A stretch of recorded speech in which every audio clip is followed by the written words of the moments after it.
Salut à tous, c'est Julib. Aujourd'hui on va voir comment recréer un effet Super 8 à partir d'images numériques dans Premiere Pro. C'est parti.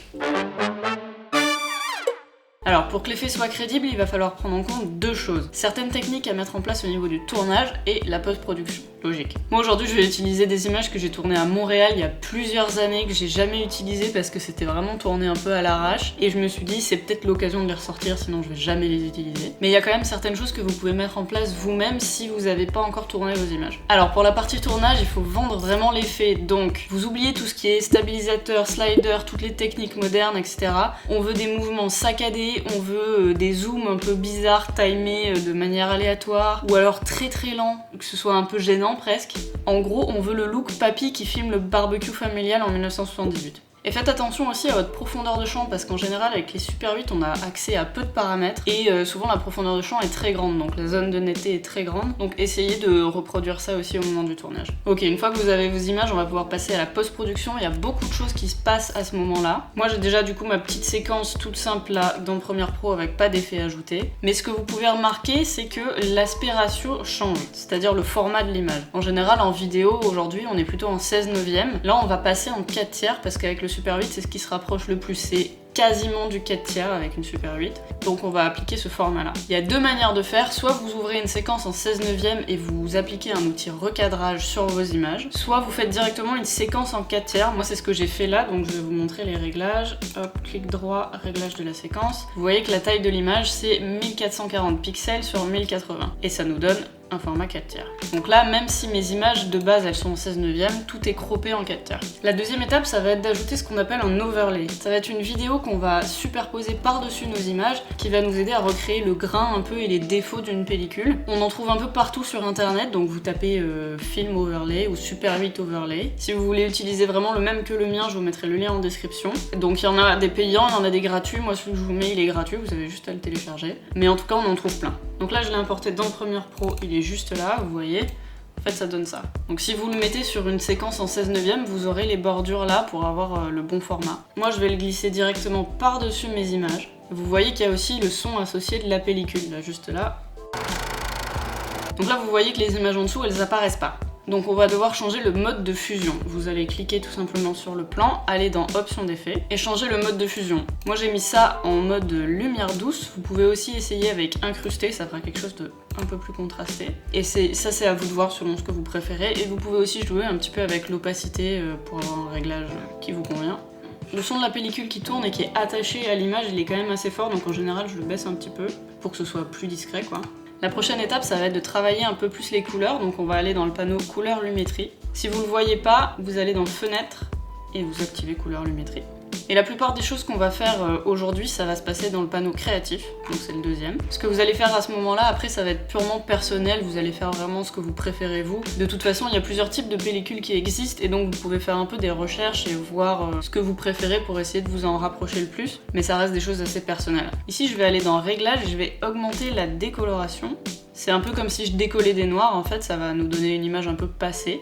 Je vais aussi baisser la netteté. Parce que n'importe quelle caméra qu'on aura aujourd'hui aura un meilleur piqué qu'une Super 8, donc c'est bien d'avoir un peu moins de netteté pour que ce soit un peu plus réaliste. Je vais baisser un petit peu la vibrance aussi.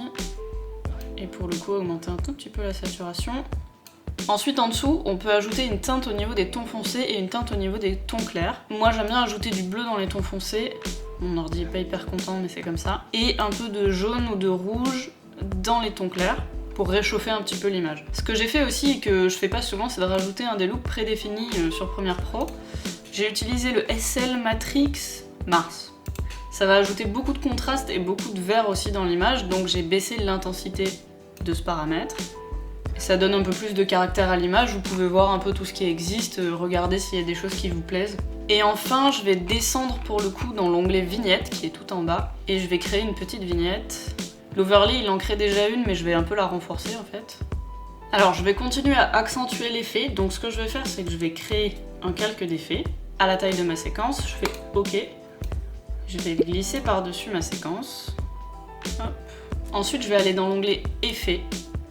Dans la petite barre de recherche, vous pouvez taper bruit et vous glissez l'effet sur votre calque. Et donc ça va vous ajouter une couche de grain qui va vraiment accentuer l'effet. Donc je vais aller dans les options d'effet, on retrouve mon bruit juste là. Et je vais le mettre à environ 10%. Et je vais décocher le par couleur. Du coup ça va me faire un grain qui a pas vraiment de couleur, c'est juste pour la texture. Et ça rajoute quand même quelque chose. La dernière chose à faire au niveau de la vidéo, ça va être très important, ça va être de changer le nombre d'images par seconde. Puisque nous aujourd'hui on est à 24, 25, 100, 120 images par seconde, voire plus. Mais les Super 8 en fait elles filmaient plutôt autour de 18 images par seconde. Et moi ce que je fais en général c'est que je descends à 12 images par seconde parce que en général j'aime bien le rendu. Même si c'était pas vraiment comme ça que les Super 8 fonctionnaient. Donc je vais aller dans Effets. Je vais chercher la postérisation temporelle. Juste là. Je vais glisser ça sur mon plan. Je retourne dans l'option d'effets. Et dans la fréquence d'image, je vais passer à 12. Donc là, pour moi, on a tous nos effets qui sont appliqués. Je vais cliquer sur mon plan sur lequel je travaille depuis tout à l'heure. Je fais un copier avec un CTRL-C. Je sélectionne tous mes autres plans. Je vais faire un CTRL-ALT-V ou un commande Option V. Et je vais coller les effets à tous les plans d'un coup. Je décoche la trajectoire parce que pour l'instant ça nous sert à rien, mais comme ça on retrouve nos modifications au niveau des couleurs et la postérisation temporelle. Je fais OK. Donc là on a presque fini, le seul truc c'est que la postérisation temporelle va demander beaucoup de mémoire à votre ordinateur, il va probablement très mal le vivre. Donc ce que je vous conseille de faire à ce moment-là, c'est d'aller dans Séquences, rendu de l'entrée à la sortie, et franchement allez vous faire un café ou allez vous balader, ça va être un peu long. Pour finir, je voudrais vous montrer un dernier truc. En fait, j'ai ajouté des effets aussi sur le son. Et je pense que selon votre projet, ça peut être pas mal. Donc là, on a notre petit duo dans les rues de Montréal. La première chose qu'on va ajouter, donc on retourne dans Effets. Et cette fois, je vais ajouter un égaliseur paramétrique. Je le glisse sur mon son. Je retourne dans les options d'effets. Et je vais faire modifier là au niveau de mon effet.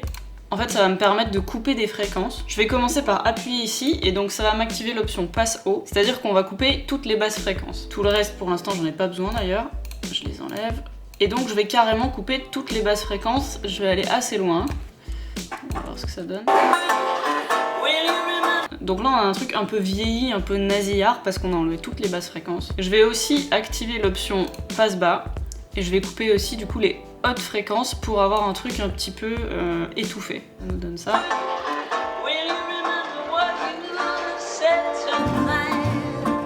Et enfin j'ai ajouté aussi un compresseur. Pour redonner un petit peu de corps quand même à ce son. J'ai pris le compresseur monobande et quand on va à l'intérieur de l'effet, j'ai utilisé déjà un preset qui existe et c'est grave entraînante. J'ai quasiment pas eu besoin de le changer. Et donc ça donne ça.